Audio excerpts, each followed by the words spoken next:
ನಮಸ್ಕಾರ. ಕಳೆದ ವಿಡಿಯೋಗಳನ್ನ ನೋಡಿರ್ತೀರಿ. ನೋಡಿ ಲೈಕ್ ಮಾಡಿ, ಸಬ್ಸ್ಕ್ರೈಬ್ ಮಾಡಿ ಮತ್ತು ಶೇರ್ ಮಾಡಿದ್ದಕ್ಕೆ ನನ್ನ ವಂದನೆಗಳು. ನಿಮಗೆಲ್ಲರಿಗೂ ನನ್ನ ನಮಸ್ಕಾರಗಳು. ಮತ್ತು ನಾವು ಕಳೆದ ವಿಡಿಯೋಗಳು ಹಲವಾರು ವಿಡಿಯೋಗಳನ್ನ ನಾವು ನಿಮಗೆ ಜೊತೆ ಹಂಚ್ಕೊಂಡಿದ್ದೀವಿ. ಸೊ ಆದರೆ ಯಾವ ಟೈಮಲ್ಲಿ ನಿಮ್ಗೆ ಏನೇನು ಇನ್ಪುಟ್ ಬೇಕೋ, ಅದೇ ಸ್ಟಾರ್ಟಿಂಗಿಂದ ಬಿಗಿನಿಂಗಿಂದ ಪ್ರಾರಂಭದಿಂದ ನಿಮಗೇನೆಲ್ಲ ಕಾರ್ಯಗಳು ನಿಮ್ಮ ಸಮುದಾಯಕ್ಕೆ ಮತ್ತು ಹೆಂಗೆ ನಿಮಗೆ ತಿಳುವಳಿಕೆ ಬೇಕೋ ಆ ರೀತಿ ನಾವು ಕೊಟ್ಟಿದ್ದೀವಿ. ಇದರಲ್ಲೂ ಕೂಡ ನಾವು ಸಣ್ಣ ವಿಷಯನ ಹಂಚ್ಕೊಳ್ತೀವಿ.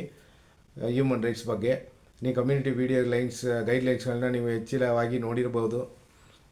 ಒಳ್ಳೆಯ ಸಪೋರ್ಟ್ ಇರ್ತಿತ್ತು ನಿಮ್ಮ ಕಡೆಯಿಂದ, ಅದಕ್ಕೆ ಮತ್ತೊಮ್ಮೆ ಧನ್ಯವಾದಗಳು. ಸೊ ಈ ವಿಡಿಯೋದಲ್ಲಿ ಒಂದು ವ್ಯಕ್ತಿಯ ಮಾನವ ಹಕ್ಕು ಅಂದರೆ ಹೆಂಗಿರ್ತದೆ, ಏನದು ಅಂತ ನೋಡೋಣ. ಒಂದು ವ್ಯಕ್ತಿ ತನ್ನ ಅಭಿಪ್ರಾಯವನ್ನು ಒಂದು ಸಭೆ ಮುಂದೆ ಹಂಚಿಕೊಳ್ಳೋದು ಮತ್ತು ಅವರಿಗೆ ಬೇಕಾಗಿದ್ದ ಯಾವ ದೇವರು, ಅದೇ ಯಾವ ರಿಲಿಜಿಯನಲ್ಲಿ ಯಾವ ದೇವರನ್ನು ಅವರು ನಮಸ್ಕರಿಸಿ ಅದನ್ನು ಅವರು ಪಾಲಿಸೋದು, ಮತ್ತು ಅದಕ್ಕಿಂತ ಹೆಚ್ಚಿನಾಗಿ ನಮ್ಮ ಕಾನೂನು ಮುಂದೆ ಎಲ್ಲರೂ ಸಮಾನ ಅನ್ನೋದು, ಅವರವರ ವಸ್ತುಗಳನ್ನ ನಿರ್ವಹಿಸಬೇಕು ಅಲ್ಲೆಲ್ಲ, ಅವರ ವಸ್ತುಗಳನ್ನ ಅಡ್ಮಿನಿಸ್ಟ್ರೇಷನ್ ಮಾಡೋದು, ಇದೆಲ್ಲ ಒಂದು ಮಾನವ ವ್ಯಕ್ತಿಯ ಹಕ್ಕುಗಳಾಗಿರ್ತದೆ. ಸೊ ಕೊನೆಗೆ ನಾನು ಹೇಳಿದಂಗೆ ಕಾನೂನು ಮುಂದೆ ಎಲ್ಲರೂ ಸಮಾನ. ಸೊ ಇದನ್ನು ಮೈಂಡಲ್ಲಿ ಇಟ್ಕೊಬಿಟ್ರೆ ನಿಮಗೆ ಹೆಚ್ಚಿನ ಡೌಟ್ಗಳೆಲ್ಲ ಕ್ಲಿಯರ್ ಆಗಿಬಿಡುತ್ತೆ.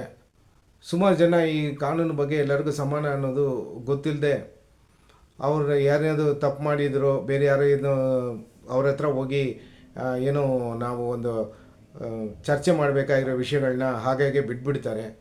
ಕಾರಣ ಅವರು ತುಂಬ ದೊಡ್ಡ ವ್ಯಕ್ತಿಯಾಗಿದ್ದಾರೆ, ಸಮುದಾಯದಲ್ಲಿ ದೊಡ್ಡವರಾಗಿದ್ದಾರೆ ಅಂತೇಳಿ. ಕಾನೂನು ನಮ್ಮನ್ನು ಎಲ್ಲರನ್ನೂ ಸಮವಾಗಿ ನೋಡುತ್ತೆ. ನಾವು ಮಾತ್ರ ಅದನ್ನು ವ್ಯತ್ಯಾಸ ಬೆಳೆಸಿ ನಮ್ಮ ಮೈಂಡಿಗೆ ತಕ್ಕನೆ, ನಮ್ಮ ಮೈಂಡ್ ಸೆಟ್ಟಿಗೆ ತಕ್ಕನೆ ಅದನ್ನ ಆವಾಗ ಬದಲಾಯಿಸ್ಕೊಳ್ತೀವಿ.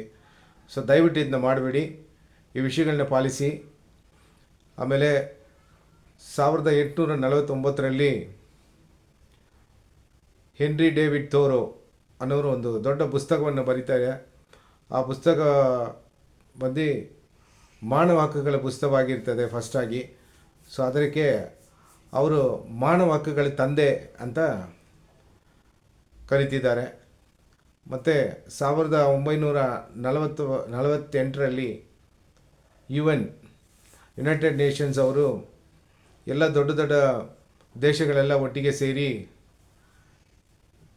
ಅಂತಾರಾಷ್ಟ್ರೀಯ ಮಾನವ ಹಕ್ಕುಗಳನ್ನ ಪ್ರಾರಂಭಿಸುತ್ತಾರೆ.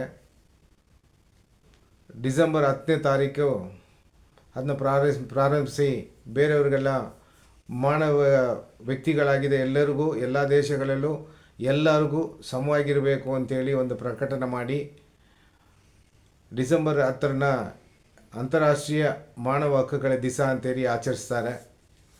ಸೊ ಈ ಕೆಲವೊಂದು ವಿಷಯಗಳನ್ನ ತಿಳ್ಕೊಳ್ಳಿ. ದಯವಿಟ್ಟು ನಾನು ಹೇಳಿದಂಗೆ ನಾವು ಕಾನೂನು ಮುಂದೆ ನಾವೆಲ್ಲರೂ ಸಮಾನ. ಇದನ್ನು ಪಾಲಿಸಿ. ನಿಮಗೆ ಜೀವನದಲ್ಲಿ ಬೇಕಾಗಿರುವ ಯಾವ್ಯಾವ ಹೋರಾಟಗಳಿದೆಯೋ ಮತ್ತು ಚರ್ಚೆಗಳಿದೆಯೋ ಅದನ್ನ ನಿರ್ವಹಿಸ್ಕೊಳ್ಳಿ. ಎಲ್ಲನೂ ಸರಿ ಭಾಗ ಮಾಡಿ ಕಾನೂನು ಎಲ್ಲರಿಗೂ ಸಮ ಅನ್ನೋದು ಮೈಂಡಲ್ಲಿಟ್ಟು ನಿಮ್ಮ ಜೀವನದಲ್ಲಿ ಏನೇನು ನಡೆದಿದೆಯೋ ಅದನ್ನೆಲ್ಲ ಒಂದು ಸಲ ನೋಡಿಸಿ, ನಿಮ್ಮ ಮೈಂಡಲ್ಲಿ ಓಡಿಸಿ. ಎಲ್ಲರಿಗೂ ಒಂದು ಐಡಿಯಾ ಹುಟ್ಟುತ್ತೆ. ಅದರ ಪ್ರಕಾರ ಮತ್ತೊಮ್ಮೆ ಒಳ್ಳೆಯ ವಿಡಿಯೋದಲ್ಲಿ ನಿಮ್ಮನ್ನೆಲ್ಲರನ್ನೂ ನೋಡ್ತೀನಿ. ಧನ್ಯವಾದಗಳು.